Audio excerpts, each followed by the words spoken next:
오늘 여러분과 이야기해볼 선수는 2010년대 세계 최고의 윙어 중 한 명이자 21세기 네덜란드 최고의 선수로 평가받는 선수. 타의 추종을 불허하는 드리블 능력과 함께 우측면에서 중앙으로 파고들며 팝포스트로 때리는 왼발 가마차기가 예술적이었던 선수. 폭발적인 스피드로 여러 수비수들을 농락했던 세계에서 가장 빠른 선수 중 한 명, 아리엔 로벤입니다.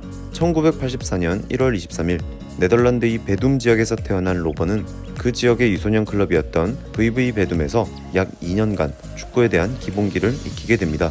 어린 시절부터 볼 컨트롤이나 드리블 능력이 꽤 좋았던 로벤을 네덜란드 프로축구팀 프로닝언이 재빨리 영입합니다. 프로닝언 유소년 팀에 입단한 로벤은 어린 시절부터 측면에서 중앙으로 파고들어 볼을 끊어차는 방법으로 모적인 존재감을 뽐내게 됩니다.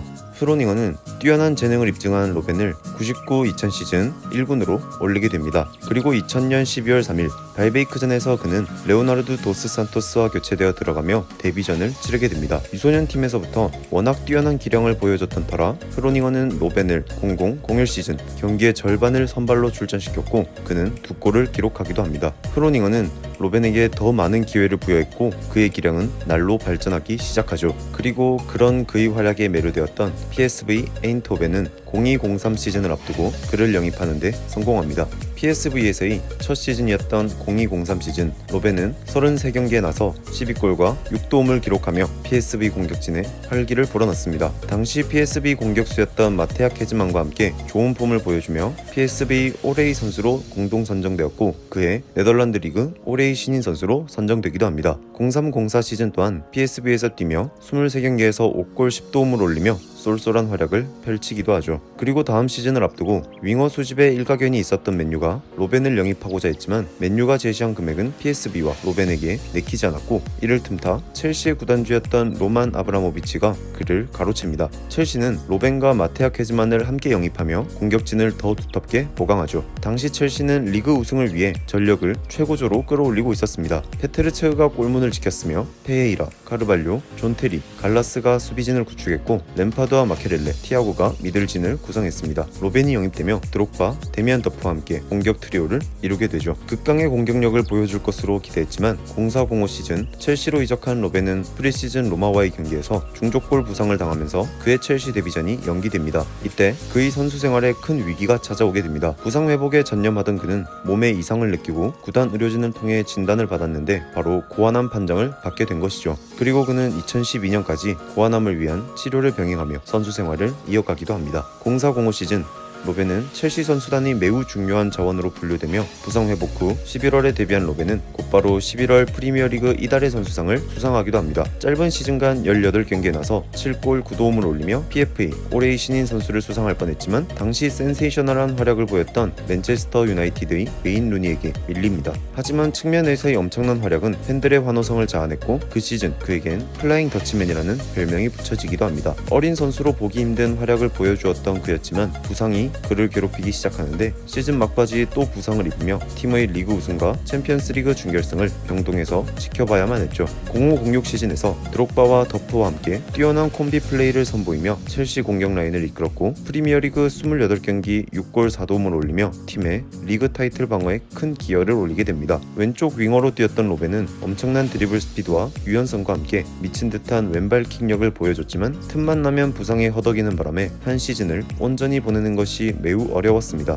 06-07 시즌 첼시의 안드리 세브첸코와 미하엘 발락이 영입되며 팀의 전술이 4-3-3 포메이션이 아닌 4-1-2-1-2 포메이션으로 바뀌자 로벤은 벤치로 밀려나게 됩니다. 하지만 당시 포텐이 터진 드록바 때문에 활용 가능한 포지션에 한계가 있었던 세브첸코가 서서히 벤치로 밀렸고 팀은 드록바 원톱 전술을 위해 4-3-3으로 포메이션을 변경하게 됩니다. 그리고 로벤은 다시 첼시의 주전 자리를 확보할 수 있었죠. 쏠쏠한 활약을 보여줬던 더프가 뉴캐슬로 이적하고 그 자리를 조콜이 메웠지만 부진했고 정상급의 플레이를 보여준 윙어는 로벤뿐이었기 때문에 첼시는 공격 시에 로벤에 대한 의존도가 높아질 수밖에 없었습니다. 06-07 시즌이 끝나고 윙 포지션에서 가장 뛰어난 활약을 보였던 로벤을 향해 레알 마드리드가 영입할 의사를 보였고 마침내 2007년 8월 그는 3년간의 첼시 생활을 정리하고 스페인 레알 마드리드로 이적을 택합니다. 당시 레알 마드리드는 07-08 시즌 네덜란드 커넥션을 만들기도 합니다. 반니 스텔루이와 얀 훈텔라르가 공격진에 있었으며 스네이더와 콜레와 반더바르트가 미드필더진에 있었죠. 또한 드렌테가 수비진에 포진되어 있었고 로벤이 영입되며 당시 레알은 네덜란드 국가대표 선수만 6명이 있었습니다. 로벤은 이적 첫 시즌인 07-08 시즌 소름 돋는 스피드를 선보입니다. 비아레알과의 홈경기에서 그의 전매 특허였던 중앙으로 파고들어 때리는 왼발 슛으로 결승골을 기록하는가 하면 엘클라시코에서 아비다를 엄청난 스피드로 농락하기도 하죠. 그리고 레알은 이 시즌 2년 연속 리그 우승을 이뤄냅니다. 하지만 이 시즌 같은 네덜란드 국대였던 훈텔라르는 레알에서의 생활에 적응하지 못했고 드렌테는 레알에서 자신의 기량을 제대로 보여주지 못하게 됩니다. 로벤 또한 계속해서 잔부상이 계속됐지만 기회가 올 때면 놓치지 않는 번뜩이는 모습을 보여줍니다. 레알에서의 두 번째 시즌은 팀의 핵심 미드필더로 활약했고 시즌간 모든 대회 총 37경기에 출전하여 8골 9도움을 기록하며 자신의 능력을 입증합니다. 09-10 시즌 레알은 갈락티코 2기 정책을 펼치고자 했고 호날두와 카카 등이 영입되기 시작합니다. 이에 많은 선수들이 물갈이를 당할 처지에 놓이게 되는데 로벤은 이런 상황을 두고 볼 수 없었고 결국 이적을 택하게 됩니다. 그리고 09-10 시즌이 시작되기 전 이적 시장에서 그는 독일 분데스리가의 넘버원 바이에른 뮌헨으로 이적하게 되죠. 뮌헨으로 이적하면서 그는 등번호 10번을 달게 되었고 뮌헨 첫 시즌부터 본인이 왜 월드클래스 윙어인지를 증명하기 시작합니다. 전 시즌들과는 다르게 부상 빈도가 급격히 줄었으며 경기마다 스페셜 하이라이트를 만들기 시작합니다. 그리고 프랑스 특급이었던 프랑크 리베리와 함께 로베리 콤비를 이루면서 극강의 경기력을 선보이기 시작합니다. 그리고 뮌헨은 그 시즌 분데스리가의 정상 자리를 탈환하죠. 그의 챔피언스리그 활약은 빼놓을 수가 없었습니다. 당시 맨유와 피오렌티나를 잡는데 로벤의 역할은 상상 그 이상이었습니다. 뮌헨의 멱살을 잡고 4강까지 올라갔죠. 피오렌티나전에서 보여준 골은 환상적이었습니다. 측면에서 공을 잡은 로벤은 서너 명을 순식간에 제끼고 중앙으로 파고들었고 환상적인 왼발 중거리 슛을 보여줍니다. 또한 맨유전에서는 리베리가 올린 코너킥을 논스톱 발리슛으로 연결하며 공은 팝포스트로 빨려 들어가죠. 그의 장기였던 드리블과 왼발 슛이 환상적이었고 볼터치는 예술이었죠. 이어진 포칼컵에서도 볼로 60m를 돌파하여 커팅 인사이드 왼발 슛으로 결승골을 넣었고 뮌헨은 로벤의 이 골로 포칼컵 결승에 진출하게 됩니다. 뮌헨 첫 시즌이었지만 그는 리그 적응이라는 단어가 필요 없을 정도로 엄청난 활약을 매일 보여주었고 윙플레이를 펼치는 로벤을 막기란 불가능에 가까울 정도였습니다. 첫 시즌 모든 대회를 합하여 총 37경기에 나섰고 23골과 8도움을 올리며 커리어 하이를 기록하기도 합니다. 10-11 시즌을 앞두고 국가대표팀 경기에서 부상을 입은 로벤은 시즌 출발이 좋지 않았습니다. 뮌헨 또한 경기력이 하락하게 되죠. 당시 로벤은 윌러나 슈바인슈타이거 등 팀원들과의 잡음이 있었고 개인 플레이에 치중하는 경향으로 인해 지적을 받긴 했지만 로벤의 자리를 대체할 수 있는 자원도 없었을 뿐더러 그만한 활약을 보여줄 만한 윙포워드 자원이 없었기 때문에 그를 대체할 수가 없었죠. 12-13 시즌 로벤은 전매 특허였던 돌파 후 인사이드 커팅이 상대 팀들에게 모두 파악되었고 이전만큼의 폭발력을 보여주지 못하게 됩니다. 하지만 계속해서 같은 패턴의 플레이에 의존했기 때문에 경기력이 하락하게 되죠. 다시 잦은 부상이 찾아왔고 그에겐 벤치에 머무는 시간이 더 많아졌습니다. 하지만 뮌헨의 핵심 선수였던 토니 크로스가 부상으로 시즌 아웃되면서 로벤이 다시 기용되었고 그는 시즌 하반기에 괜찮은 활약을 선보이기도 합니다. 측면에서의 플레이는 여전했지만 상대팀 수비수 한두 명 정도는 충분히 가지고 놀 수 있는 플레이를 보여주었기 때문에 뮌헨의 공격력은 후반기에 다시 살아나기 시작하죠. 그리고 뮌헨은 12-13 시즌 챔피언스리그 결승전에서 도르트문트와 만나게 되었고 로벤은 후반 44분 천금 같은 결승골을 터뜨리며 뮌헨의 빅이어를 안겨주게 됩니다. 13-14 시즌 유프 하인케스 감독에 뒤이어 펩 과르디올라가 뮌헨의 감독으로 부임하면서 펩식의 패스 플레이에 맞춰질 것 같지 않았던 로벤의 방출을 예상하기도 합니다. 하지만 로벤은 좋은 폼을 유지하며 시즌 초반 거의 주전으로 출전합니다. 그리고 뛰어난 팀 플레이와 연계 능력을 선보이기도 하죠. 13-14 시즌은 로벤의 전성기로 불릴 만큼 매우 뛰어난 시즌을 보내게 됩니다.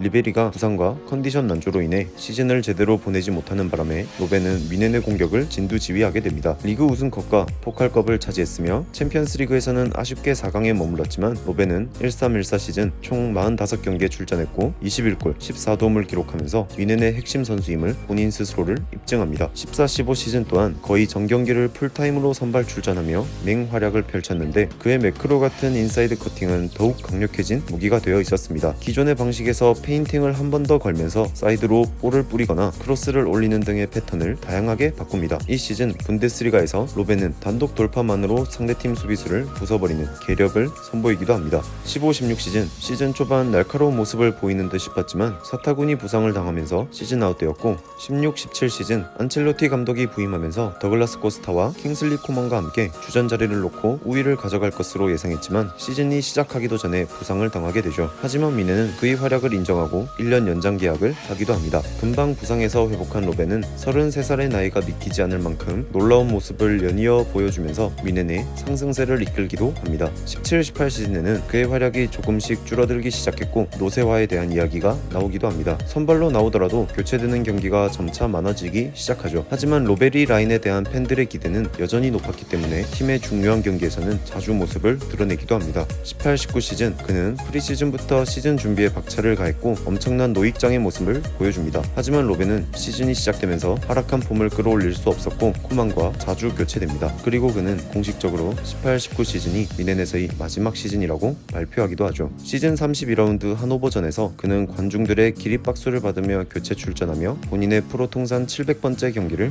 기록하기도 합니다. 그리고 리그 최종전이었던 프랑크푸르트와의 홈 경기에서 후반 교체 투입되어 한 골을 기록하면서 미넨의 마지막 득점을 기록합니다. 그리고 2019년 7월 4일 그는 프로축구 현역 은퇴를 선언합니다. 로벤은 세계 최고의 측면 윙포워드로 손꼽히는 선수였습니다. 순식간에 수비수를 벗겨내고 돌파하여 문전을 향해 크로스를 하거나 자신이 직접 마무리하는 능력은 단연 최고였습니다. 자신의 트레이드 마크였던 측면 돌파 후 중앙으로 파고들어 팝포스트를 향해 때리는 왼발슛을 그 누구보다 가장 잘 활용했던 선수였습니다. 인사이드 커팅을 로벤만큼 환상적으로 사용한 선수는 없었죠. 그의 엄청난 스피드가 뒷받침되었기 때문에 수비수들은 이를 알면서도 막기가 어려울 정도였습니다. 부상 빈도가 높아 유리몸이라는 질타를 받기도 했지만 미넨 시절 그의 폭발력은 정말 대단했죠. 특히 리베리와의 호흡은 환상적이었고 필립 람과의 우측 케미 또한 상대팀에게는 악몽 그 자체였죠. 윙포워드로 대부분의 선수 생활을 보낸 로벤은 본인의 장기를 가장 잘 살린 선수로 꼽을 수 있습니다. 미친 듯한 치달 능력을 보유함과 동시에 수비수들을 순식간에 따돌리는 드리블 능력도 최고였으며 페널티 에어리어 근처에서 때리는 슈팅은 엄청나게 날카로웠죠. 네덜란드 국가대표로 3번의 월드컵에 참가했고 3번의 유럽 축구 선수권 대회도 참가했을 만큼 네덜란드 국가대표팀에서도 매우 상징적인 선수였습니다. 2010 남아공 월드컵에서는 네덜란드를 결승까지 이끌었지만 스페인과의 결승전에서 아쉽게 패배하며 골든볼 수상을 놓치기도 하죠. 2014년 루드굴리트 이후 네덜란드 올해의 스포츠인에도 선정되었고 커리어 내내 수많은 트로피와 개인상을 수상하며 자신의 가치를 스스로 입증합니다. 바이에른 뮌헨의 오른쪽 날개를 10년간 책임진 미넨 역사상 최고의 윙어로 찬사받는 아리엔 로벤. 플라잉 더치맨의 질주는 이제 멈추게 되지만 그가 남긴 환상적인 커리어만큼은 팬들의 마음속에 깊이 기억될 것입니다. 아리엔 로벤의 이야기는 여기까지입니다. 영상을 재밌게 보셨다면 구독과 좋아요를 부탁드리며 보고 싶은 선수들을 댓글로 적어주세요.